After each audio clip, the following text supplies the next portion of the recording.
Howdy, this is Mackenzie Franklin from SideGame LLC here in Colorado Springs, Colorado. Today I'm joined by two special guests. We have Reegan and Kayla from Conspiracy Kitchen. Reegan and Kayla, why don't you introduce yourselves? I'm Reegan. I co-write the blog Conspiracy Kitchen. It is a food blog dedicated also to the X-Files with a new recipe. There it is. Every week based on an episode. We're still in season 1 right now. And go ahead, Kayla. You should also introduce yourself. I'm Kayla. I, with Reegan, co-write the Conspiracy Kitchen food blog. Yeah, we're in season 1 right now. We just wrapped up the recipe for the episode Gender Bender, which is a rough episode, but the recipe is good. I'm glad to hear. So the chicken pot pie doesn't have anything to do with gender bending, though, right? No, we purely went off the inspiration of it kind of being a little Amish-like. The episode setting. The episode setting, they're not Amish, but we both grew up in Pennsylvania, so we picked something that personally my grandmother made all the time growing up, and my family is Pennsylvania German, so we thought that'd be something appropriate, but make it vegetarian. Gotcha. Makes sense to me.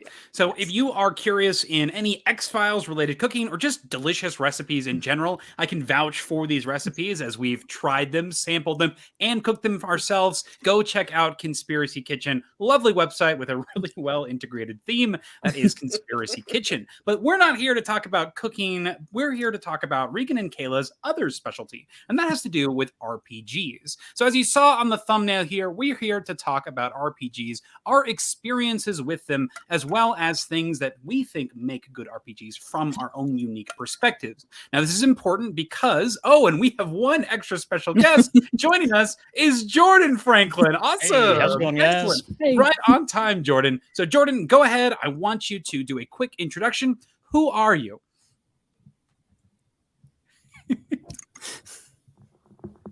Jordan, can you hear me okay? Can you hear me okay? Are you on?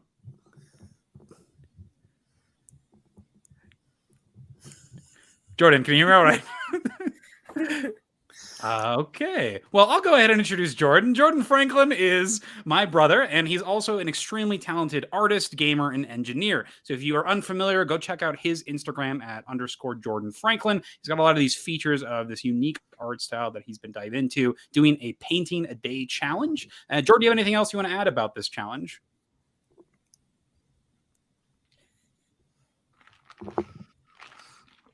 I'll take that as a resounding no. Awesome. So we'll go ahead and continue with the stream here. Jordan, if you have anything else you want to add about this, let us know, and we'll make sure to feature you here. Can you hear us all right? Is your audio okay?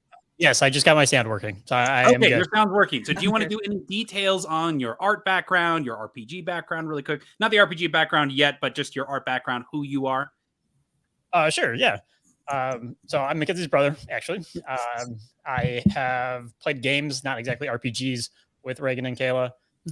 Trivia specifically. They are quite trivia aficionados. And then as far as my art background, I enjoy plein air painting, especially digital as well. A lot of the stuff I do is typically like gouache. It's a medium that's like watercolor, but it's you can layer with it. So it's really fun. Nice to get out and be able to do something quick. So these are some of the more recent ones at Disney World. So, yeah. Sweet. So that's a quick background of who we are. And of course, you know me, Mackenzie Franklin from SideGame LLC. But let's go ahead and get into our main topic here, RPGs and board gaming. Now, Reegan, Kayla, Jordan, and I all are from different backgrounds when it comes to our experience on board gaming and RPGs. So that's what I want to start our conversation out with, our RPG and board game history. So we're going to go round robin here, starting off with Reegan. What is your RPG and board game history? And you can take this in sort of any direction you like. Awesome. On the board game front, I've been playing board games since I can remember. Both sides of my family, big board gaming families.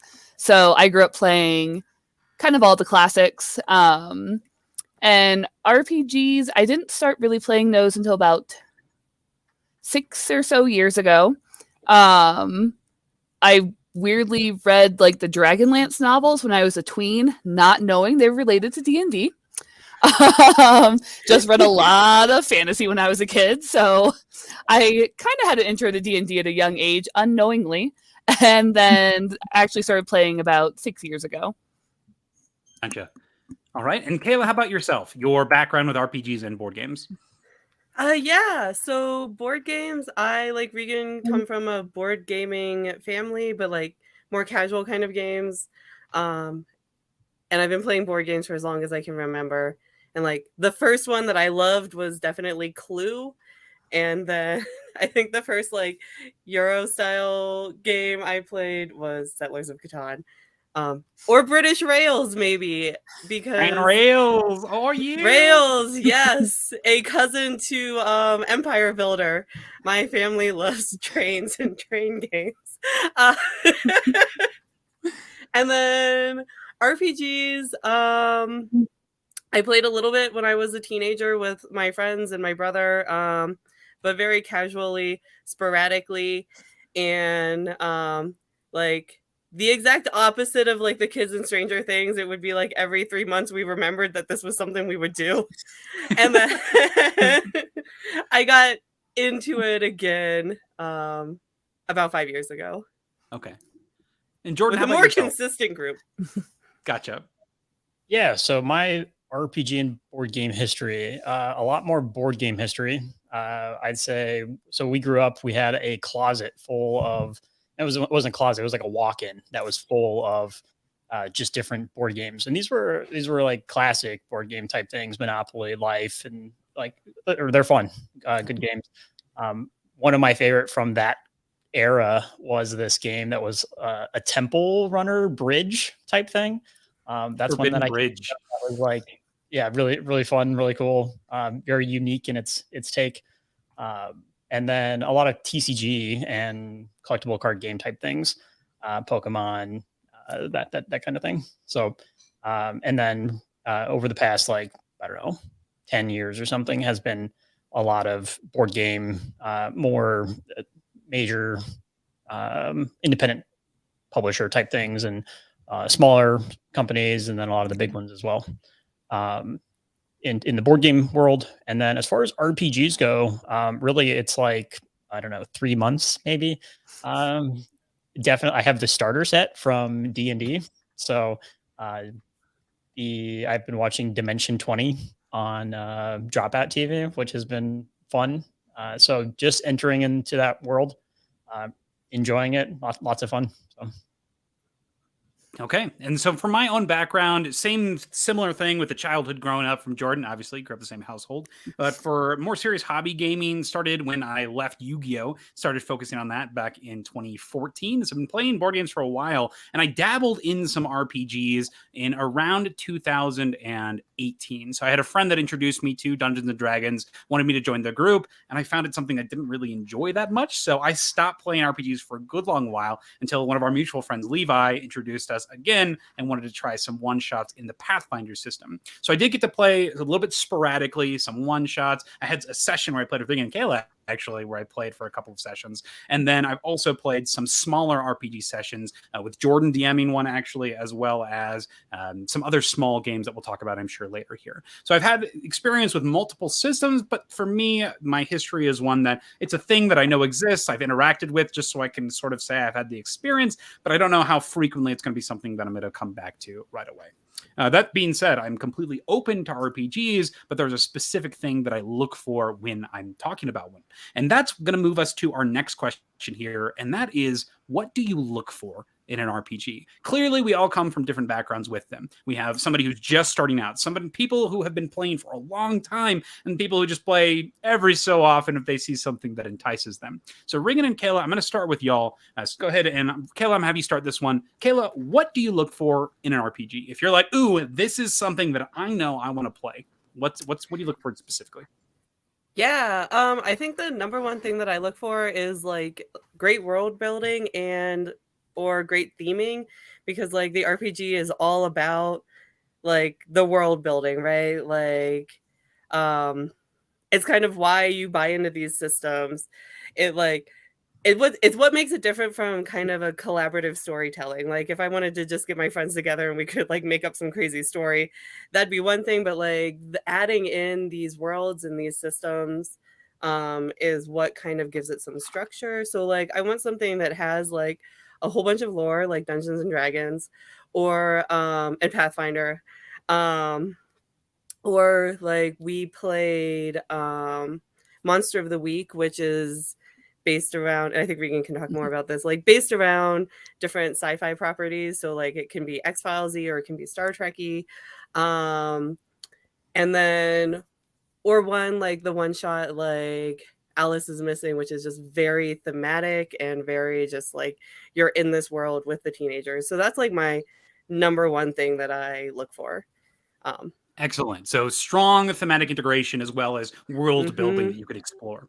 Now, before we get to Reegan, I do want to quickly mention, if you're watching now live or if you're watching later, please let us know in the comments your answers to these questions. What's your history with RPG and board gaming? What things do you look for in RPGs? And later on in the video, answer those questions as well. So Reegan, go ahead. What are the things that you look for in an RPG? For the RPG, I'm pretty flexible with it because I feel like a lot of it is makes or breaks it is who you're playing with. Like, I want to play with people who are having fun. I'm not particularly a stickler for the rules myself. Like, I'm very flexible. I'm just like, I don't really remember. We're in the moment. It sounds cool. We can just kind of flow with it. And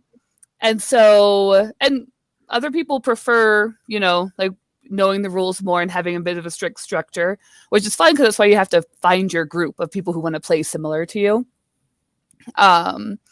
So like we played D&D, we played Pathfinder. Kayla talked about Monster of the Week. I haven't played that one, you know, because I was DMing it, which is a little bit different. But I do also agree with Kayla. The thematics of something just really pushes it over the edge for me.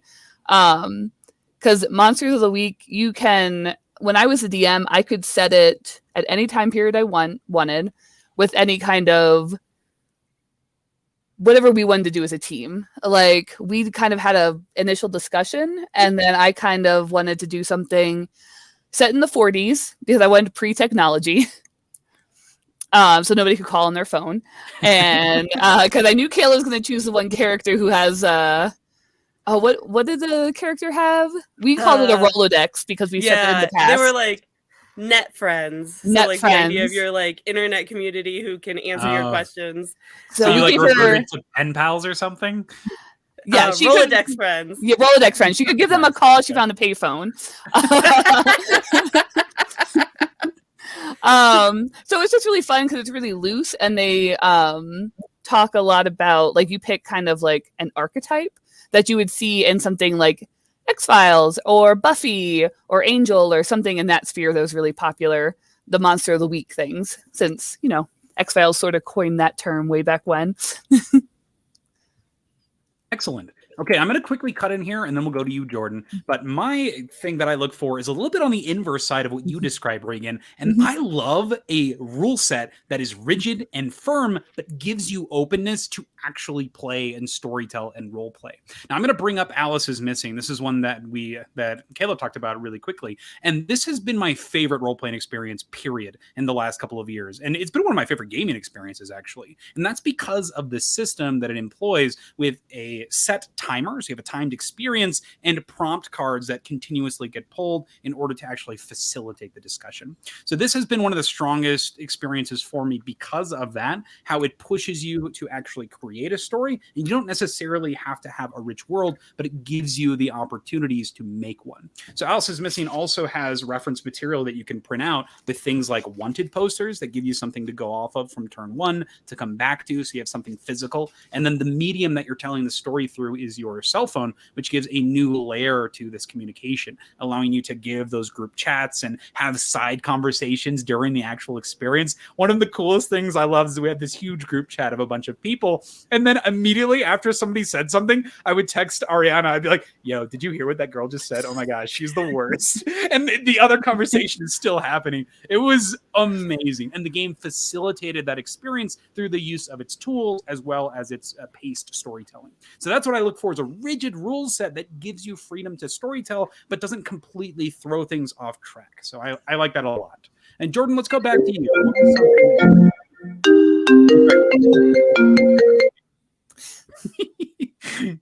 Sorry about that. That's okay. So what I look for in a RPG, I guess what attracted me to D&D 5th edition was what I saw popularized. So coming to it strictly from outside, looking at the Dimension 20, they use that D&D 5th edition as their basis for the rule set. To me, that was interesting because if everyone knows the rules and knows the 5th edition rules, then you can slide in and you can play with any DM kind of thing. So it gives you at least everyone a common starting point. My first exposure was with a series called Never After. So it's just a take on different fairy tales, both from classic like Mother Goose type things, but also things like Aesop's Fables, or they go into a few other different fairy tale sets.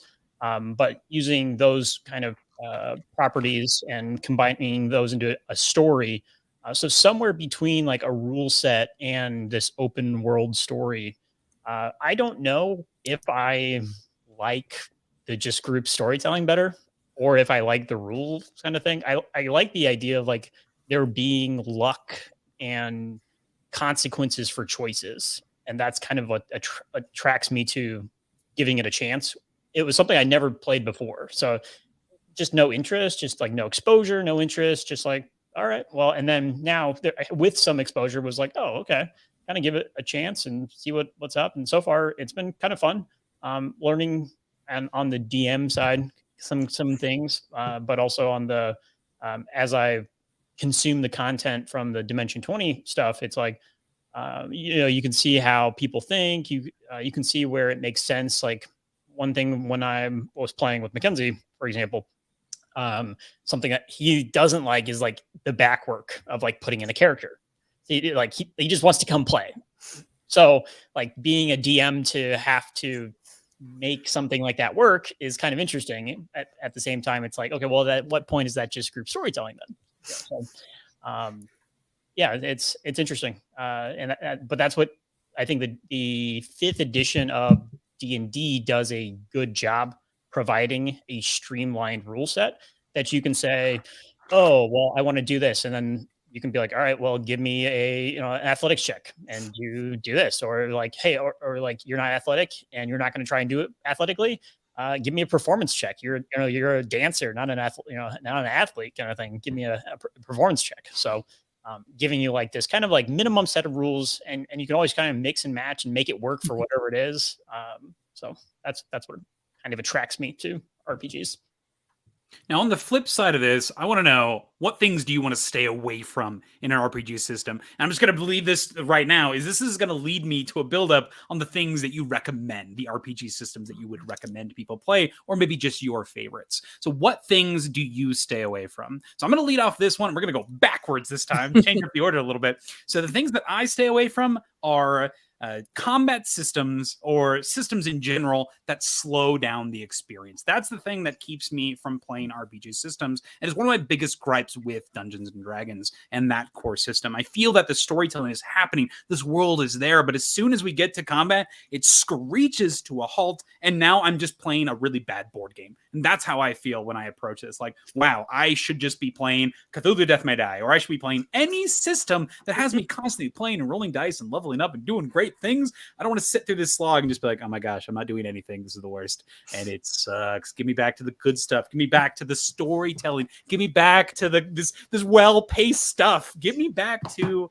the creativity and the influencing of this world that I'm in. So that's the thing that I stay away from, are these systems that just screech the experience to a halt. And we go back again. We're going Jordan, and then we'll go Reegan, and then we'll go Kayla. Go for it, Jordan. What things do you stay away from? And this is still your first dip into this RPG system. Yeah. What's some things that you're really stayed away from anything yet? But as far as like things that I have noticed, it's like downtime. Like you can, depending on the story and even in the content I've consumed kind of thing, it's been like, all right, well, some of that is just people playing around, and that's what you have. That's what you have fun with your friends when you do that. And so, like, whether you're the active player, I think you have to enjoy the story and enjoy the people you're playing with for all of it to be enjoyable.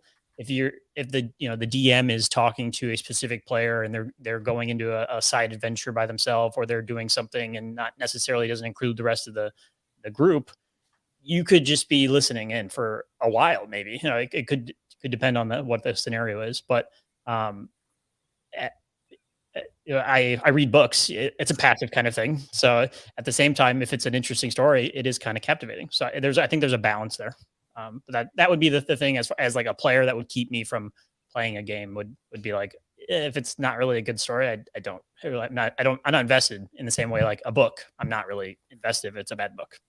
Really quick, I'm going to add to this, and this is another reason I love this game so much, is you were describing how you were having to wait for somebody, and Alice is Missing. It solves this problem by having everybody constantly being texting at the same time. So there's zero downtime in this game. You were always doing something. So that's pretty good stuff. All right, Reegan, what you got? What comes to mind, because I've never played them because I've never had an interest in more like tactile games. Like I'm going to plan my armies, I'm going to send them, and we're going to engage in this battle. It's just not something that personally appeals to me. I know they're very, very popular, but it feels like a very long time commitment. Not that I don't play very long games sometimes.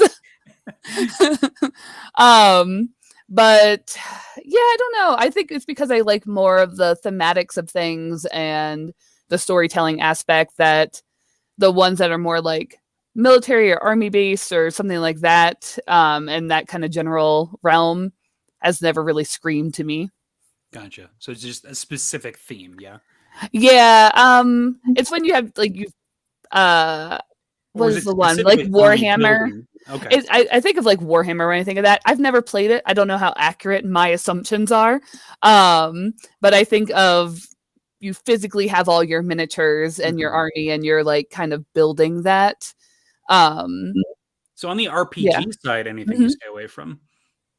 I think some RPGs can lend themselves to that, where they could go more into kind of the rigidness of it, and you get really like I see it as a mental exercise where you are planning things out. You're much more like, I'm going to do this. I'm going to like min-max everything to the optimal thing. And that's just, I build a character. I'm like, oh, that sounds cool. Like, I'm just going to build this character. And, I'm playing like a Circle of Stars druid right now because I'm like, shiny.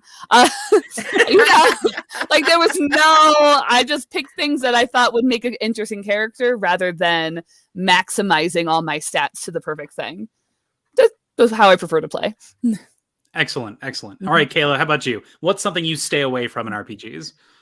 Kind of related to Regan's like comment. And again, I don't know if this is just how like the like Warhammer 40K RPG players that I've encountered play it, but like where you have a big amount of buy-in to even be able to play the game, where you have to get all the miniatures and you have to get like 35 books.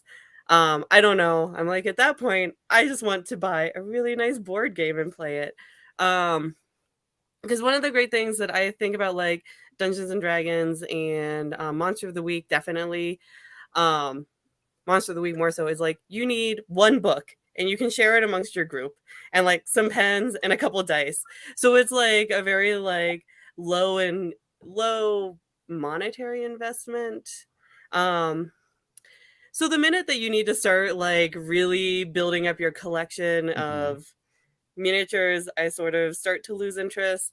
I mean, I think there's like a sweet spot with this because we are playing a very minimalist Dungeons and Dragons campaign, and like sometimes I feel like my character is just sort of like floating in space, like we were just talking about, like where am I relative to the monster, and the DM's like, oh, you're close. I'm like, okay, I stab him. I don't know. Close enough. Yeah. So like tons of components that I tend to look at as unnecessary, and again, this might be how like the people I know who play some of these like tactical warfare RPG kind of games, but like the minute you have to break out a roller, I'm out. Like I'm like, I do not want to measure.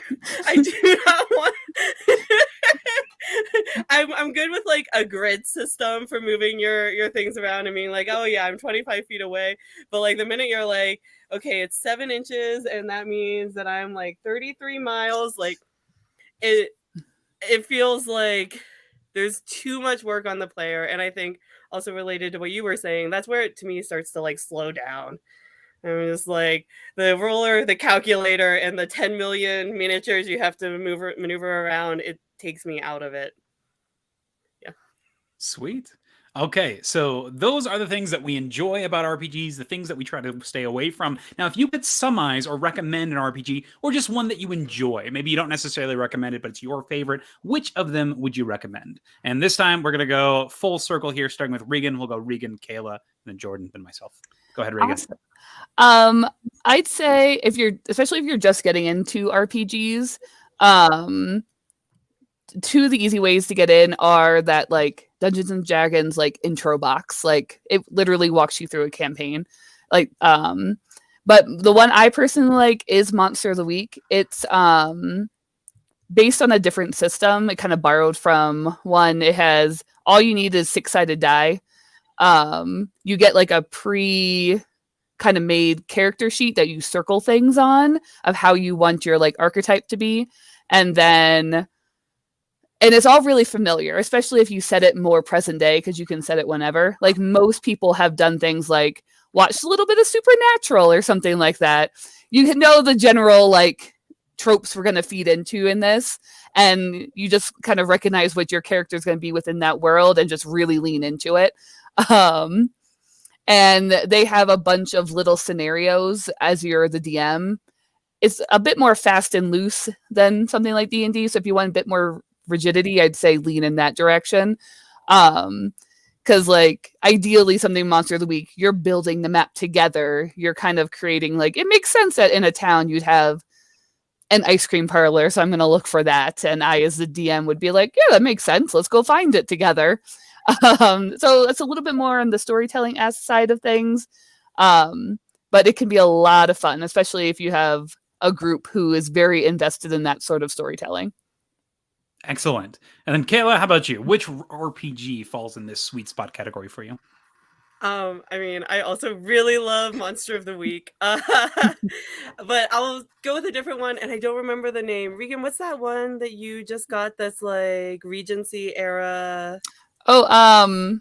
I can picture the cover of the book. Yeah. And now I can't. It's pretty much Pride and Prejudice as a RPG. Good Society or something yes, like that. That's it. Anyway, It's Good Society. I don't know if Good Society. Mm-hmm. I wasn't thinking about that one. Yeah. Well, we haven't had a chance to like fully play it yet, so maybe part of my like love for this game is like the anticipation, but like the system just seems so great. Like it's these character archetypes again. It has a really different setting than any of your like fantasy RPGs, right? So you're not like in Dungeons and Dragons and you're not in like the sci-fi world of Monster of the Week. You're in essentially like Regency era UK. But one of the things that I also like, because I'm a like literature person, is that your campaigns are based around different types of like genres. Like you can do a like straight up romance, but you can also do like a farce or something like that, and that determines the like archetypes people are playing and how the structure of the game goes. So I'm just like, man, I'm so excited to play it. Oh, I hope that it turns out well for you. So cool. So that is the Good Society? Mm-hmm. Oh, wow. Okay. And then Jordan, how about yourself? So my recommendation is going to be based on getting exposure. I feel like that there's a lot of RPG-esque things that are in the board game space. So I feel like if you're liking a certain game, there's probably an element that's coming from RPG. Or there's so many games that are on Kickstarter that someone is coming up with a campaign or coming up with a something that they're just basically packaging a RPG type game into a different, whatever world that they've built, and they are putting it out there and giving you just kind of a bunch of flaps to open, and then you open them all and you're like, oh, this is cool. Something that I think that was very successful was Sleeping Gods. That to me is very RPG. I mean, you just kind of are on a boat and you're exploring. You don't have the combat system. It gets rid of some of the things that may slow down the game type thing. But at the end of the day, there's just a book and you read through some stories and you're just kind of looking through a bunch of like something that this guy has already created in this world, and you're kind of exploring. So because of that, I would say go get some exposure. You may like RPGs, so go try, go watch some campaigns or go check it out. My exposure was through Dimension 20. The Never After episode was good. All the episodes that they do are based on Dungeons and Dragons 5th edition. So it's very versatile in the way that it can be applied. So they've got a sci-fi Stardust Odyssey. They've got a true fantasy high. They've got this Never After one. Applicability, it's just the basic rule set that you're just applying to whatever theme that you as your group wants to play. A quick shot on like podcast is the RPG Bot podcast. This was one that I'm like, okay, well, if I wanted to get into this a little more and some basics, what do I really need? And really just the starter set was something that was, if you have the starter set, it's just kind of some rules. And so that's gives you the basis. I'm pretty sure the rules are online. So if you have a D20, set, then that would be fine as well. But at the end of the day, I think you get away with the Dungeons and Dragon rule set with a D20, and that's what we've played. We weren't even using character sheets, so we were just like kind of exploring, and things would happen. We were like, all right, roll for it. If it's a hard task, then maybe you got to roll higher than a 15. If it's an easy task, maybe you got to roll higher than a 5. But that was one that was pretty easy to adapt to whatever it is you want to do. So. Excellent. And then I already talked about it pretty much ad nauseum already. Alice is Missing is my recommendation. So that's been the best RPG experience that I think I've ever had, honestly, which is pretty dang high praise. So that just speaks to Reegan and Kayla for being excellent RPG players. This is a great experience. So I won't talk about it much more. But this is going to lead us into the next big question. And we already talked about this a little bit earlier, that the game is hugely dependent on who you're playing with. So it's the systems, who you're playing with, the background that you're coming to it, and the experience you're willing to put out. But one big thing that sets role-playing games aside, and that's away from other things like Alice is Missing, is the addition of a dungeon master, so a DM. So my question here is, what things do you look for in a DM, and what can a DM do to elevate your experience in an RPG system? So if you're going to be a DM, what things are you doing? And if you're not the DM, what things are you hoping gets done by this person?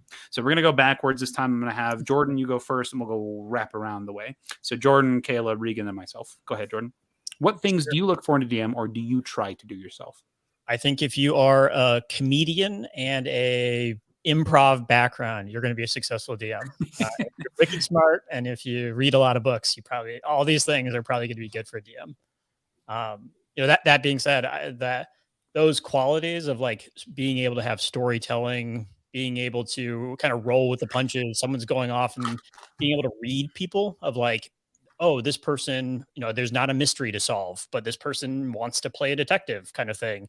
I guess I have to kind of come up with some sort of mystery for them to solve, instead of saying, oh, well, there's not really anything to explore in that vein. It's like adapting to your player set. So in that sense, I think you have to know your players. So a good DM would know who they're playing with, the things that they want to do. Your DM knows that you don't want to have a character sheet and don't want to have to do much work. Then I guess your DM has to like. Yeah. Sounds like a dang good DM. Let's go. I agree. Thumbs up. All right, Kayla, how about yourself? One of the things that I think about is I have played with DMs before who are like, it's kind of them versus the players, and it's a weird dynamic. Like, you don't need to like win the RPG when you're a DM. So, when I'm GMing, I usually try to bring like the opposite of that energy. So like Jordan was saying, like adapting to your players. Like you don't want to be too lenient because you want to kind of like push people a little bit, or sometimes like I like to lightly troll my players sometimes. Because it's fun and it adds to that like comedic thing. But you don't want to be like antagonistic. So just somebody who also, and relatedly, you don't want to be like too much like I am the god of this universe, right? So somebody who's aware that they are also like playing with the players and you're all working together, and it's not just like my aunts, you must do this, you know. Yeah, we good.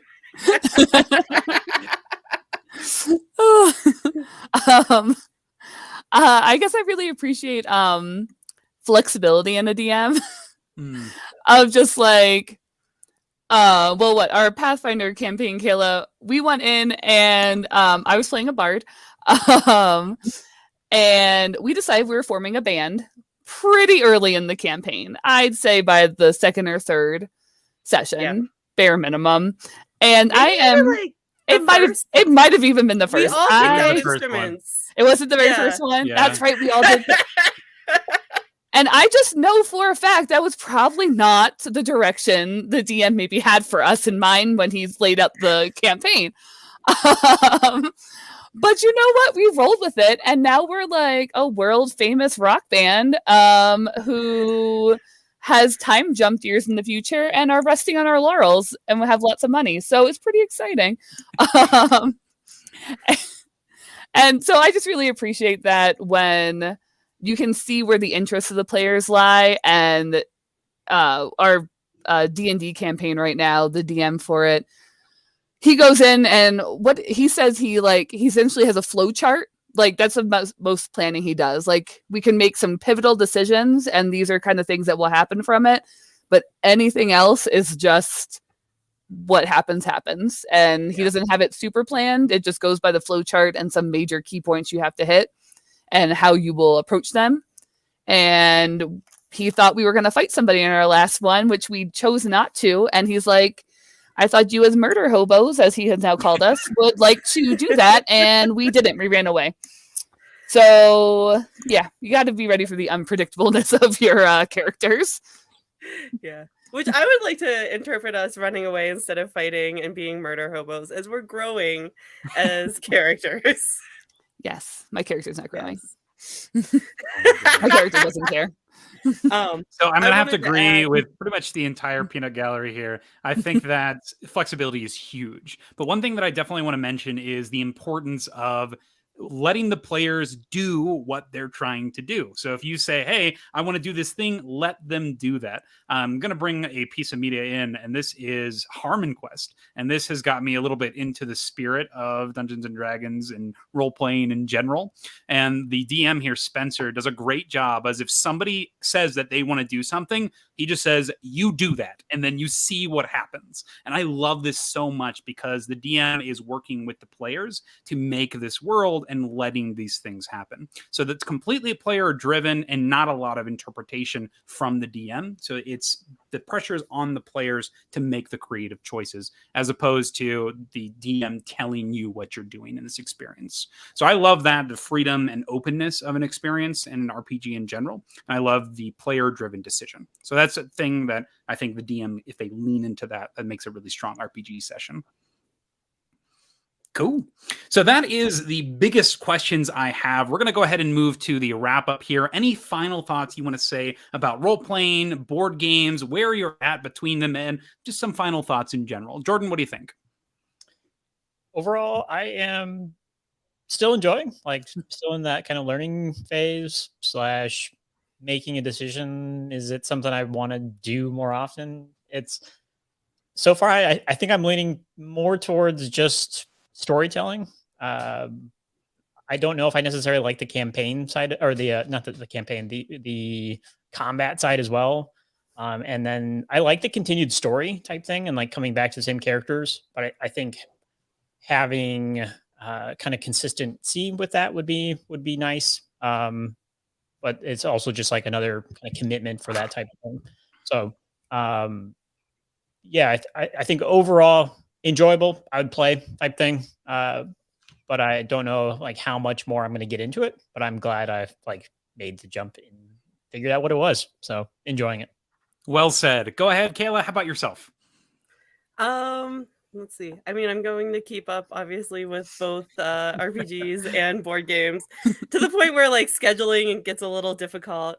I know when we first talked about this topic, we talked a little about like how playing one informs the other. So I've been thinking about that a bit, and I definitely see my RPG self like leaking into like board games in that like the one that I always really think about is like Time Stories or Betrayal on House on the Hill. Like my RPG self is going to read all of the flavor text and sometimes just do things because like I think that's what like the character that I'm playing is going to do, even though it might not be like how you're going like how I would play the game. That's excellent. And that sort of ties into what Reegan was saying was what would my character do with not necessarily min-maxing things, but say you're in a Arkham Horror style game. Yeah, of course. Grab that stuff. Go in the thing. Fight. This is what you're doing. This is my life now. I love it. Yeah. Anything else, Kayla? I don't think so, no. Excellent. Go ahead, Reegan. I think my main point is just there are so many types of RPGs out there that just shop around, watch the different like YouTube videos. There's podcasts for everything, and find the one that really speaks to you and the type of character you want to play. Because like I know what kind of character I want to play. I usually play a bard, and now I like playing a druid too.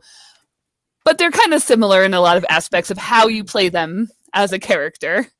And I know that about myself. I'm probably not going to be playing a full wizard at any point anytime soon.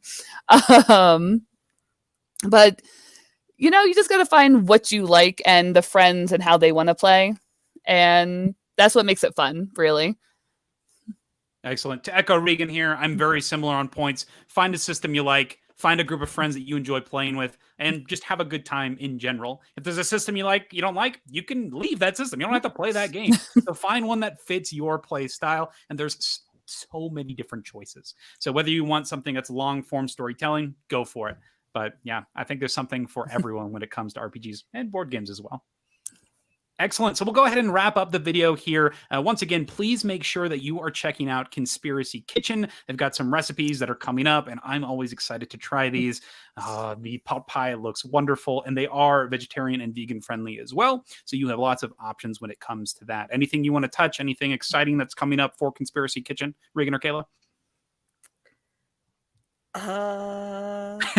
I didn't want to talk over you. Let's see. We've got some desserts coming up, which Yes. it's been a long run of like savory foods, but are we? I think, we- well, it'll be up spoilers? within less than a week, so I think we can say creme brulee is coming. And upcoming too soon, I'm excited about a matcha sesame cake that we've made for the episode Darkness Falls. Oh yeah, like you guys tried that within one a while I tried that ago. one. It is Month grand. or so, but Yeah, that one should be within the month. We're trying to do Yeah. an episode a week type of thing, just to mirror X-Files. So yes, some creme brulee, some canapes, which sound much fancier than they are. Making up words now. That's what it sounds like. Yes. canapes. Canapes and creme brulee are coming. Canapes to serve to your gaming group. Yes. Ooh, perfect. So blend now I'm of gonna go character. watch X-Files, Yes. write US recipes. I have to go to the week. Talk about homework. I know. You thought RPGs had homework. Oh, man. Yeah, I've got so much homework now. And then, Jordan, any final thoughts or things coming up in your artistic ventures? Once again, check out Jordan at _Jordan Franklin on Instagram to see the artwork that he's been working on. I just wrapped up a January challenge. Won't be doing anything, I think, until plain April. But more to come there. Excellent. All right, so we'll go ahead and wrap up the stream there. Thank you so much, everybody, for being here. Reegan, Kayla, Jordan, for being my special guest, talking about this with me. I was curious to hear your backgrounds, your thoughts, and I think that anybody who's at least interested in RPGs can take something away from this and can find a new system that they didn't know existed before. But thank you so much for watching. Side Game Strong, y'all.